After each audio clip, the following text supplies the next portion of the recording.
चाही तरब खे राज़ी कयां दिलदार जे दरवाज़े ते अचो जे चाही तरब खे राज़ी कयां दिलदार जे दरवाज़े ते अचो महबूब मोहम्मद मीर मिठे मन ठार जे दरवाज़े ते अचो अल्लाह कुरान हितां मिलियो आहे ईमान हितां मिलियो आहे कुरान हितां मिलियो आहे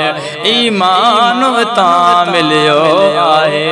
फैज़ान वॾी दड़ सोणे सखी सरदार जे दरवाज़े ते अचो महबूब मोहम्मद मीर मिठे मन ठार जे दरवाज़े ते अचो जे चाही तरब खे राज़ी कयां दिलदार जे दरवाज़े ते अचो अल्लाह सब नबी सलामी हिते आहिनि ॾींदा मलक ग़ुलामी हिते आहिनि सब नबी सलामी हिते आहिनि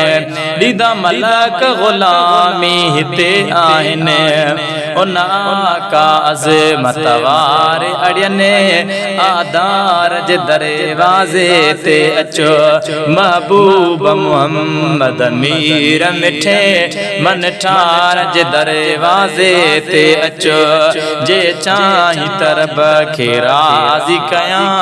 दिलदार जे दरवाज़े ते अचो अल्लाह हिते अचण सां थींदी इनायत थींदी सोहणे नबीअ जी शफ़ाअत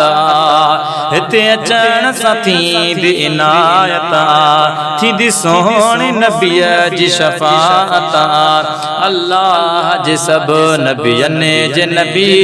सालार जे दरवाज़े ते अचो महबूब मोहम्मद मीर मिठे मन ठार जे दरवाज़े ते अचो जे चाही तरब खे राज़ी कयां दिलदार जे दरवाज़े ते अचो अल्लाह जेके ईंदा से न कॾहिं खुटंदा बदबख्त आहिनि जे हितां हटंदा जेके ईंदा से न कॾहिं खुटंदा बदबख्त आहिनि जे हितां हटंदा इदरीस तूं हर हर हिन प्यारे पगदार जे दरवाज़े ते अचो